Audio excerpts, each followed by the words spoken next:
দেড় শতাব্দী প্রাচীন খুলনা শহরে গত ৩.৫ দশকে জনসংখ্যা বেড়েছে ৩ গুণ, আর পানি নিষ্কাশনের ড্রেনের চাহিদা বেড়েছে ১০ গুণ। গাণিতিক হারে জনসংখ্যা বৃদ্ধি পেলেও বাড়েনি নাগরিক সুবিধা। উল্টো অপরিকল্পিত নগরায়ন ও খালের বেহাল দশায় সামান্য বৃষ্টিতে তলিয়ে যায় খুলনা সিটি কর্পোরেশনের সিংহভাগ এলাকা। ময়ূর নদ সহ প্রাকৃতিক খালগুলোর প্রায় অর্ধেক ভরাট ও দখল হয়ে যাওয়ায় জোয়ারের সময় এই সংকট আরও তীব্র হচ্ছে। 1884 সালে মাত্র 12,000 জনসংখ্যা নিয়ে যাত্রা শুরু করে খুলনা পৌরসভা। পরবর্তীতে 1990 সালে 45.5 বর্গ কিলোমিটার জায়গা নিয়ে গঠিত হয় খুলনা সিটি কর্পোরেশন। 5.5 লাখের জনসংখ্যা এখন ছাড়িয়ে 15 লাখে। লাইফে কখন কি হয় গ্যারান্টি আছে, তাই ইন্স্যুরেন্স করুন সিটি ব্যাংকে, কারণ ইন্স্যুরেন্স করলে সিটিতে সুরক্ষা পাবেন নিশ্চিন্তে।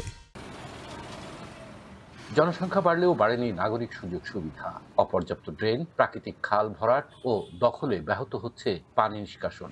এতে সৃষ্টি হচ্ছে স্থায়ী জলাবদ্ধতা, আর পানির সাথে বাড়ছে মশার উপদ্রব। চরম ভোগান্তিতে নগরবাসী। একটু বৃষ্টি হলেই ড্রেনেজের যে পানিগুলো উপচে মেন রোডে চলে আসে, ফুটপাতে এবং রাস্তায় যে যানবাহন চলাচল এবং ফুটপাতে পথচারীদের চলাচল, এর মারাত্মক আকারে বিঘ্ন ঘটছে। বৃষ্টিতে যখন পানি ভরে যায় তখন একটা রিক্সা আসতে গেলেও রিক্সার সঙ্গে সঙ্গে এখানে ডেবে যায়, বা এমনি পথচারী যখন চলাচল করে তখন ওর ভিতরে ঢুকে যায়। এলাকাবাসীর পক্ষে আমার নিবেদন এটাই যে যদি স্ল্যাবটা আসলে এখানে দেওয়া যায় তাহলে আসলে সবার জন্য উপকার।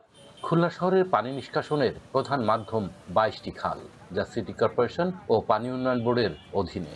দুই দপ্তরের সমন্বয়হীনতায় খাল ভরাট ও দখলে জলাবদ্ধতার সৃষ্টি হচ্ছে বলে অভিযোগ সচেতন নাগরিক সমাজের। সিটি কর্পোরেশন বর্ষার মৌসুমের আগে কেন সেটি পরিষ্কার করে নগরবাসীর দুর্ভোগের নিরসনের জন্য চেষ্টা চালানো হয়নি? সম্মিলিত প্রয়াসে যদি আমরা সকলে চেষ্টা করি তাহলে আমাদের খুলনা নগরীকে জলবদ্ধতা দূরীকরণে অনেকাংশে হয়তো সম্ভব হয়ে উঠবে। সিটি কর্পোরেশন বলছে পানি নিষ্কাশনে, ড্রেন পরিষ্কারের পাশাপাশি জলাবদ্ধতা নিরসনে নির্মাণ করা হচ্ছে আধুনিক pump house.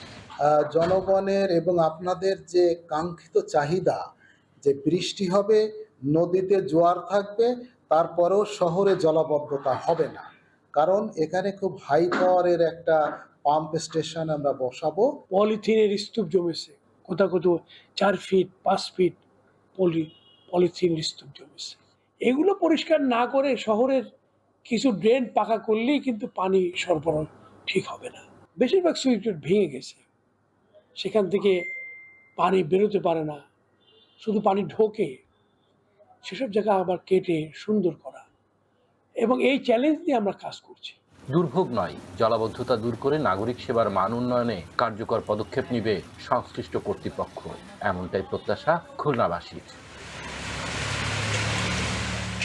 Sohel Mahmud, channel 1, Khulna.